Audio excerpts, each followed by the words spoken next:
Est-ce que ce soir, Jacques Serret, il va annoncer le Premier ministre ? Je n'ai pas la réponse, Pascal, mais en tout cas, c'est l'objectif fixé par Emmanuel Macron, selon ses proches. Le président veut aller vite, nous assure-t-on. À chaque fois, il veut aller vite, à chaque fois, il prend du temps. Peut-être que les circonstances sont assez exceptionnelles pour que cette fois, il tienne cette promesse. Les noms qui sont cités, Sébastien Lecornu, François Baroin, Bernard Cazeneuve, c'est le seul d'ailleurs qui penche à gauche, François Bayrou, Roland Lescure, a priori c'est impossible parce qu'il a dit trop de mal du Rassemblement National, Bruno Retailleau, pourquoi pas de femmes. Pas de femme, on était avec Ségolène Royal tout à l'heure qui regrettait que cette brochette d'hommes ne soit pas influencée ou changée par la présence d'une femme. C'est vrai que dans les premiers noms là qui fuitent, il n'y a absolument pas de femme. Je rappelle ces noms: Sébastien Lecornu, Bruno Retailleau, François Bayrou, François Baroin, Roland Lescure, Bernard Cazeneuve. Roland Lescure, ça penche un peu à gauche. C'est la gauche de la Macronie tout de même. Bon, on écoutera évidemment tout à l'heure Marine Le Pen, notamment qui s'est exprimée au journal de TF1, mais simplement j'ai envie d'un édito. Si ce matin j'ouvrais le Figaro, dans lequel vous avez écrit de nombreuses années, si j'ouvrais le Nouvel Observateur, cher Franz-Olivier Gisbert, qu'est-ce que vous auriez écrit ce matin ? Bien sûr, il faut parfois du temps pour que les choses se décantent. Qui a gagné ? Qui a perdu ? Qu'est-ce que vous auriez écrit ? Qui a perdu, c'est évident que c'est Michel Barnier. Mais est-ce que c'est si grave ? Moi, c'est la question que je me pose. Je pense que la situation de la France est très grave, c'est autre chose. Je pense qu'il y a plusieurs crises, on vit des tas de crises en même temps, à cause de une forme de libanisation du pays par le communautarisme. Vous avez, on a parlé aussi de mexicanisation. Moi, je parlais aussi de la tiers-mondisation des services publics. Et puis, regardez aussi l'espèce de victimisation permanente de la fonction publique, là, qui fait encore de l'agriculture, là, qui est en grève, tout ça n'est pas nouveau. Non, mais justement, après la journée d'hier. Mais c'est très important, parce que tout ça se conjugue, s'aggrave, fait que la France, et le point peut-être le plus important, c'est la désindustrialisation. Quand vous regardez, on s'y habitue, on n'en parle même pas d'ailleurs. Le déficit du commerce extérieur, c'est 90 milliards l'année dernière. Cette année, on aura moins, mais ce sera encore un gros déficit. Puis on dira, c'était mieux que l'année d'avant. Mais si vous voulez, on a quelque chose un pays qui s'affaisse. Et donc, il faut, à un moment donné, tout reprendre. Et peut-être qu'on n'a pas encore touché le fond, et peut-être, mais j'ai le sentiment quand même que les gens se réveillent. Par exemple, sur la dette, moi, c'est un sujet qui me préoccupe depuis longtemps, parce que c'est vrai que cet endettement était facile il y a encore quelques années, parce qu'il y avait 0 taux d'intérêt. C'était incroyable d'ailleurs, donc c'était facile de s'endetter. Mais les taux d'intérêt, ils montent. Et je vais vous dire, ils vont monter de plus en plus. Et là, ça va être compliqué. Ça va être une sorte de supplice chinois. Oui, mais c'est pas ce que vous auriez écrit ce matin. Ma question, c'est, voilà, est-ce que Marine Le Pen a gagné son bras de fer ? Est-ce que, par exemple, tactiquement, stratégiquement, vous pensez que ce qu'elle a fait, elle en tirera un bénéfice ? Oui, je pense. C'est le contraire de ce que dit la presse, mais ça m'arrive souvent. Je pense parce que là maintenant, il y a une partie, enfin disons les prochains premiers ministres, parce que je pense que là on en a déjà eu 4 cette année, en 2024. En 2025, on aurait peut-être 5 ou 6, on va peut-être dépasser. On est vraiment retourné en 4e République. Mais je pense que les prochains vont faire attention. C'est-à-dire que Michel Barnier, qui avait beaucoup de qualités, il y a peut-être un moment donné dans la négociation où il n'en a pas fait assez, et là, elle va faire peur. Après, moi, je pense aussi qu'il y a des motifs derrière. C'est-à-dire que je pense que 62% des Français qui disent et ils veulent que Macron parte, ça se regarde. Et on voit très bien, il y a un courant. Jean-François Copé, quand il dit ça, je pense qu'Édouard Philippe y est peut-être pour quelque chose d'ailleurs. Vous voyez très bien, il y a tout un courant, pas seulement à gauche, aussi à droite, qui dit il doit partir. Donc, ce sont ces électorales, donc forcément, ce que disait l'ami Christophe tout à l'heure, elle suit ses électeurs aussi, parce que ça, tous les chefs de parti le font. Je pense aussi que la justice la mis en rage, c'est-à-dire que cette espèce d'épée de Damoclès, de l'inéligibilité de 5 ans qui plane au-dessus d'elle, comme par hasard d'ailleurs, juste avant les élections, parce que les juges maintenant, les magistrats se gênent plus, hein, on intervient carrément pendant les campagnes. Je sais pas, vous vous souvenez à Marseille même, il y a des candidats qui étaient interpellés. Enfin, on est en plein délire là-dessus. Les juges ont décidé ils avancent. C'est le gouvernement des juges annoncé par Mitterrand et par plein d'autres, et ils avancent à chaque fois de nouveaux pions. Et là, c'est sûr qu'elle réagit par rapport à tout ça. Ça c'est clair. Mais tactiquement, si on regarde les choses avec un peu de recul, c'est pas sûr que simplement, je pense que si elle dézingue tous les gouvernements les uns après les autres dans les mois qui viennent, ça va pas le faire. Ça, je pense que... Mais là, ça peut être conçu... Mais c'est dommage, ça tombe sur Barnier, qui n'était pas le pire. D'abord, l'équation pour aujourd'hui, Emmanuel Macron. Le futur Premier ministre, a priori, il doit pencher à droite. Ah oui. Bah, c'est clair, parce que quand vous regardez l'Assemblée nationale, la façon dont elle est conçue, il n'y a pas de majorité. Il y aurait une possibilité si il y a 66 députés du PS. Oui. Si ces 66 se désolidarisaient de la France insoumise, et c'est le vœu, si j'ai bien compris, de monsieur Le Cornu, ce qu'il disait ce matin, Jacques Serret. Entre autres, et de Gabriel Attal, notamment aussi, qui cherche à les séparer des insoumis, parce que les insoumis ont une ligne très claire, c'est si ce n'est pas un Premier ministre du NFP, on censure. Donc l'autre majorité possible, ou l'autre construction possible, ce serait les 66 membres du PS. On rappelle qu'il y a 163 députés de Ensemble, et à ce moment-là, vous pourriez avoir une majorité dite relative. Pourquoi pas même quelques LR.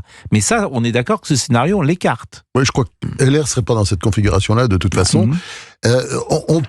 A priori, ce scénario, ça aurait pu marcher.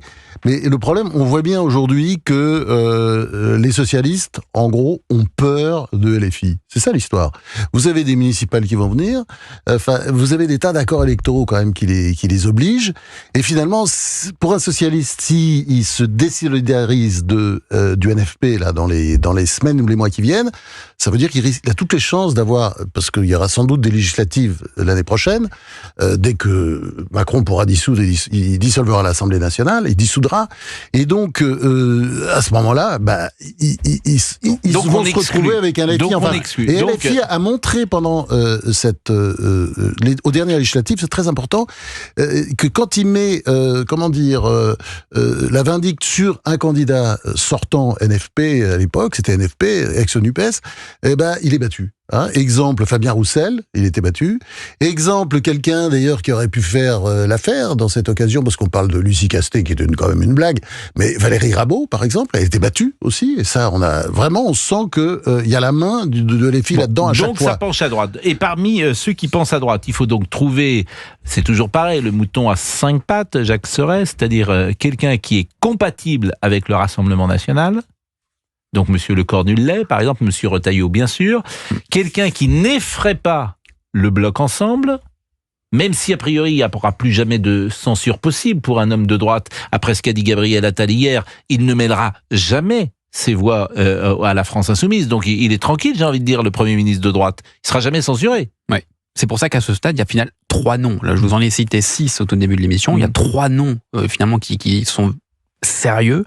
C'est Sébastien Le Cornu, c'est Bruno Retailleau et, dans une autre mesure, François Bayrou, qui, du point de vue du RN, n'est pas mal perçu. Alors après, il y a plus un sujet, François Bayrou, avec les LR, parce que là, il y a un historique, le fait qu'il n'ait pas soutenu Nicolas Sarkozy en 2007. J'ai vu passer également, et ça c'est une question importante, monsieur Wauquiez a dit on ne censurera pas le gouvernement, même si les LR ne participent pas. Est-ce qu'on est assuré de la participation des LR dans le futur gouvernement, ou est-ce que Wauquiez peut dire non ? Il peut, mais ce serait un pari presque incohérent finalement par rapport à ce qui s'est joué ces derniers mois. Ce serait très surprenant. Sauf Retailleau, c'est-à-dire que Retailleau, pour monsieur Barnier, peut devenir un handicap, parce que lui-même cherche la présidentielle, et il expose le grand vainqueur des 90 jours, c'est Bruno Retailleau, François-Olivier. C'est clair. C'est clair. Bon, est-ce qu'il est présidentiable ? Ça, je ne sais pas, parce que c'est pas joué encore. Vous avez toujours Laurent Wauquiez, qui a montré d'ailleurs pendant le débat hier que c'est un très bon orateur, enfin il tient le truc. Il n'a pas vraiment encore commencé une campagne pour la présidence, il prend son temps, mais ça... Vous l'avez trouvé bon, par exemple, Laurent Wauquiez, hier ? Ouais. Oui, j'ai trouvé bon. Il était bon dans son registre. Son registre, c'était d'attaquer Marine Le Pen. De toute façon, la seule chance de survie des Républicains, qui sont quand même un petit peu en danger électoralement, pas trop, mais quand même, mais ils tiennent très bien on dirait presque un électorat de terroir, vous voyez, avec des guerriers qui sont là, des survivants, donc c'est ça un peu le LR, c'est très particulier, et puis ils se foutent pas mal des uns des autres, c'est très individualiste, mais ça tient, oui. Et là-dessus, quel est l'adversaire principal ?